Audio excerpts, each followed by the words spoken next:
Doctor बाबा साहब अम्बेडकर, मैं इनको नमन करता हूँ। समय का अभाव है, इसलिए मंचस्थ पूज्य भिक्खु संघ को नमन करता हूँ।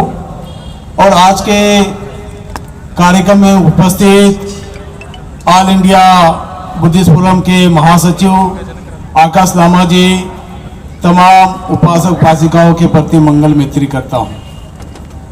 सबसे पहले ये मुझे बताइए कि आज जितने लोग बैठे हैं सभी चाहते हैं कि नहीं चाहते कि महाबोधि महाविहार मुक्त होना चाहिए कि नहीं होना चाहिए? होना चाहिए। होना चाहिए। यहाँ ऐसा कोई है कि जो महाबोधि महाविहार को मुक्त नहीं करना चाहता है? ऐसा कोई नहीं होगा। लेकिन महाबोधि महाविहार मुक्त करना और महाबोधि महाविहार के बारे में बोलना जैसे शेर के मुंह में हाथ डाल के निवाला निकालने जैसा कार्य है। अनागरिक धम्मपाल जी के समय की बात या उसके बाद की बात हम देखते हैं कि अनागरिक धम्मपाल जी के भी ऊपर आक्रमण हुआ था। उसके बाद भी आक्रमण हुआ। हमारे बीच में माननीय आकाश लामा जी है। मैं तो ये समझता हूं कि आकाश लामा जी ने शेर के मुंह में हाथ डाल के निवाला निकालने का काम किया है। ये इतना आसान नहीं है। महाबोधि महाविहार मुक्ति का आंदोलन अपने प्राणों को, अपने जान को निछावर करने का आंदोलन है। ये कोई आसान आंदोलन नहीं है। बिहार में आंदोलन करना बहुत कठिन बात है, लेकिन आकाश लामा जी के सूझबूझ के वजह से 110 दिन तक आंदोलन जारी है और आगे भी जारी है। आंदोलन में बहुत कुछ उतार चढ़ाव है। मैं आज की ही घटना बताता हूं। जिस जगह में निगमा मोनेस्ट्री में आंदोलन चल रहा है, उस जगह में आंदोलन करते लोग जो बैठे हैं उनका पानी काट दिया गया और बिजली काट दिया गया। अब बताइए, बिना पानी बिजली के आंदोलन हो सकता है क्या? फिर भी लामा जी यहां है, लेकिन अपनी सूझबूझ बुद्धिमत्ता के बल पर उन्होंने वहां जो मोनेस्ट्री है उस मोनेस्ट्री को बोले कि आप बिजली दीजिए, पानी दीजिए। यहां तक कि उनको हमने दान के स्वरूप राशि देने का भी आह्वान किया। लेकिन सबसे पहली बात ये जानिए, ये आंदोलन जो खड़ा हुआ है कोई पॉलिटिकल पैसे से खड़ा नहीं हुआ है। ये आंदोलन जो खड़ा हुआ है कोई पॉलिटिकल शक्ति से खड़ा नहीं हुआ है। ये आंदोलन जो खड़ा हुआ है आपके एक एक रुपये दान से खड़ा हुआ है। 110 दिन तक ये आंदोलन स्वाभिमान से खड़ा होने का कारण आपका दान, आपकी ऊर्जा, आपकी मानसिक शक्ति, ये कारण है।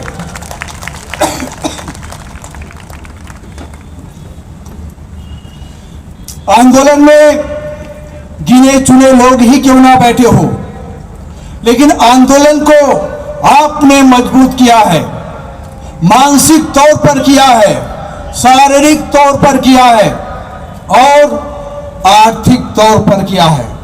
अगर आप चाहते हो कि आंदोलन मजबूत होना चाहिए तो मैं आप लोगों को आह्वान करता हूं, इस आंदोलन को कभी खत्म नहीं होने देना। सरकार खुद चाह रही है कि आंदोलन खत्म हो जाए। कई लोगों की धारणा है अपने नेतृत्व में महाबोधि महाविहार की सफलता को प्राप्त करना चाह रहे ऐसे भी लोग हैं जो आंदोलन खत्म होना चाहिए। लेकिन आप जैसे लोग, क्रांतिकारी लोग, जो आप लोग आंदोलन के साथ में खड़े हैं, इसलिए आंदोलन बहुत मजबूती से खड़ा है। आंदोलन के बीच में ये सरकार ने आंदोलन के अकाउंट को सीज कर दिया। यहां तक कि हम पद यात्रा में थे, बस वाले बिना पैसे के आंदोलन को आगे, बस यात्रा को नहीं बढ़ा रहे थे। इतनी गंभीर समस्या थी, लेकिन आप जैसे लोगों ने दान देकर आंदोलन को मजबूत किया है। अगर आप चाहते हैं, आपने शुरुआत में भी बोले हैं कि आंदोलन चलना चाहिए, तो मैं कहता हूं कि यहां हम एक चादर बिछा देंगे। अगर आपको लगता है कि आंदोलन मजबूत के साथ में खड़े हो, तो जाते समय आंदोलन को मजबूत करने के लिए दान पारमिता करके जाना। अगर आपके दान से ही चलेगा, जिस पंडाल में अगर पॉलिटिकल आंदोलन होता तो एक भव्य पंडाल होता, बहुत इमारत होती, बहुत अच्छी सुविधा होती, लेकिन आपके दान से चलने वाला आंदोलन लोगों ने भी हिलाया, निसर्ग ने भी हिलाने की कोशिश किए, लेकिन बुद्ध गया एक मार की जगह है, वहां मार है। सिद्धार्थ गौतम ने जिस तरीके से मार सेना को परास्त किए हैं, उसी तरीके से आंदोलन को सफल होने के लिए मार सेना से लड़ना पड़ता है। इस आंदोलन के पीछे भी मार सेना के रूप में हमारे पीछे लगा हुआ है। कभी गवर्नमेंट की मार सेना लगी है, कभी हमारे बीच के ही लोग आंदोलन को खत्म करना चाह रहे हैं। अभी यहां तक कि आंदोलन मजबूत ना हो, आंदोलन को दान ना मिले, इसलिए कई लोगों ने रोमर फैलाया कि आंदोलन तो खत्म हो गया। और ये रोमर के कारण बहुत से लोग बुद्ध जयंती के दिन जो दान लेकर जो अंबेडकर जयंती का जो दान बचा के रखे थे महाबोधि महामुक्ति आंदोलन के लिए, वो लेकर भी लोग नहीं आए। इस तरीके से आंदोलन को खत्म करना चाहते थे। अरे आंदोलन अच्छा चल रहा है, आंदोलन बुरा चल रहा है, आंदोलन किसके नेतृत्व में चल रहा है, वो हमने नहीं देखना है। अगर हमने उस बातों को देखेंगे तो हम कभी सफल नहीं हो पाएंगे। सबसे पहली बात, अगर आपको किसी बात की चर्चा करनी थी, बुद्ध जयंती के दिन महाबोधि महाविहार के भीतर में क्या हुआ, यह आपको जानकारी है क्या? महाबोधि महाविहार के भीतर में शासन की निगरानी में पॉलिटिकल शक्ति के बल पर बुद्ध जयंती के दिन महाबोधि महाविहार के भीतर में एक मुसलमान राज्यपाल द्वारा हिंदू धर्म की पूजा पाठ कराई गई और ये बताने का प्रयास किया गया कि आपके नाक के नीचे हम खुजा के निकल जाएंगे, आप करते क्या हो ये देख लेना, ये बोल कर गए। हमने उस मुद्दे को गर्म नहीं किया है, हमने उस मुद्दे की चर्चा नहीं करते हैं। आप में से बताइए, बुद्ध जयंती के बाद कितने लोगों ने, कितने संगठनों ने राज्यपाल के नाम पे पत्र दिया, कलेक्टर में जाके पत्र दिया, प्रधानमंत्री को पत्र दिया, राष्ट्रपति को पत्र दिया, कितने लोगों ने दिया? आप में से गिने चुने लोग होंगे, लेकिन आप लोगों को नहीं लगता। लेकिन फिर भी आप चाहते हो महाबोधि महाविहार मुक्त होना चाहिए। महाबोधि महाविहार मुक्त इसलिए होना चाहिए, अगर कोई मस्जिद में भी जाता होगा तो मस्जिद में भी जाने की एक शर्त होती है, कोई गुरुद्वारा में भी जाता होगा तो गुरुद्वारा के भीतर में जाने की एक शर्त होती है, कोई चर्च में भी जाता होगा तो चर्च में भी जाने की एक शर्त होती है, कोई मंदिर में भी जाता होगा तो जाने की शर्त होती है। आप बताइए, बिना सर पे कपड़ा रखे आप मस्जिद में प्रवेश कर सकते हो क्या? बिना सर के ऊपर कपड़ा रखे हुए आप गुरुद्वारा में प्रवेश कर सकते हो क्या? आप प्रवेश नहीं कर सकते हो। जब हमारी भगवान बुद्ध को पूजने की जो वंदना है, पूजने का मार्ग है, उस मार्ग के खिलाफ इतना बड़ा षड्यंत्र हुआ और हम बौद्ध लोग अगर चुप बैठ गए तो ये समझना कि महाबोधि महाविहार को दूसरा आरएसएस का गढ़ बना देंगे। ये बात मैं सत्य बात कह रहा हूं। अगर दूसरा आरएसएस का गढ़ नहीं बनना चाहिए तो आप एक एक लोगों ने, आपके पास में संवैधानिक इतनी ताकत है, अगर आपके साथ में कोई संगठन नहीं होगा तो आप राष्ट्रपति के नाम पर, प्रधानमंत्री के नाम पर 50 पैसे का एक पोस्ट कार्ड लिखकर भेज सकते हो। हमारी लड़ाई इसी शासन से है, हमारी मांग भी इसी शासन से है। हम शासन के खिलाफ खड़े हैं और अपनी मांग भी शासन से मनवाना चाहते हैं। हमारा आत्मविश्वास है महाबोधि महाविहार मुक्त होगा। और अगर आप अपने आत्मविश्वास को डगने मत दो। आप लोगों को वो कह रहे होंगे कि हमारे बीच का एक सामने एक भिक्खू जेल में है, उसे निकालने के लिए क्या प्रयास कर रहे हैं, लेकिन आपने कभी ये सोचा 4 पंडाल के बीच में, 4 बास के बीच में 12 फरवरी से हमारे आंदोलनकारियों ने खुद से जेल के रूप में कैद किया है। क्या उन्हें आप मुक्त कराना चाहते हो कि नहीं कराना चाहते, ये बताइए। कराना चाहते हो कि नहीं चाहते हो? वो स्वयं अपने आप को 4 बास के बीच में 3 महीने से अपने आप को कैद रखे हैं। उन्हें कोई कैद नहीं किया है, कोई उन्हें जेल में नहीं डाले। उसका प्रमाण हमारे बीच में धम्मरकित भंते जी, आकाश लामा जी है। वो घर जाना चाहते हैं, कैद है, 4 बास के नीचे, पंडाल के नीचे कैद है। अगर हमारी मानवता है तो हमने आंदोलन को मजबूत करके बीटी एक्ट 1949 को रद्द करने के लिए जो बुद्ध जयंती से पहले हमारी जो ऊर्जा थी, उसी ऊर्जा को सकारात्मक तोड़कर बढ़ा के रखना है। हमने महाबोधि महाविहार मुक्ति के लिए बीटी एक्ट 1949 रद्द होने के लिए अपनी जबानों में, अपने मन में, अपने शारीरिक तौर पर ये आंदोलन को जिंदा रखने की जरूरत है। अगर ये आंदोलन जिंदा रखेंगे तो आप आने वाले पीढ़ी को कुछ दे सकते हो।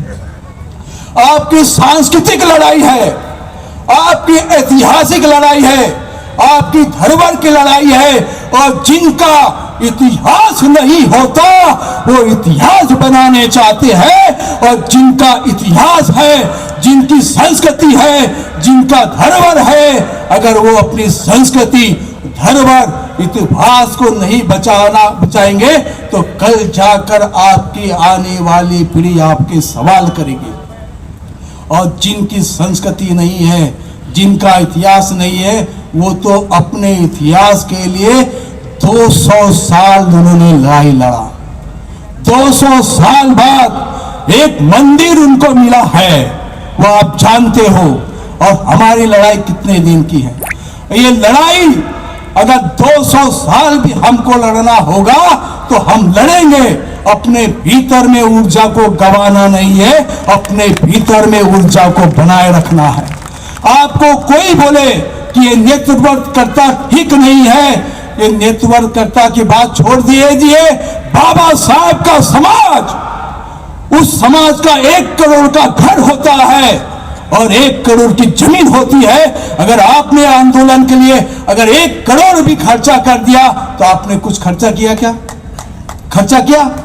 इस आंदोलन ने 1 करोड़ भी नहीं छुआ है, सिर्फ 80 लाख का आंकड़ा छुआ है। और बार बार आकाश लामा जी और उनकी टीम बार बार हिसाब दे रही है, जिसमें से आंदोलन का 75 पैसा राशि खर्चा हो गया है।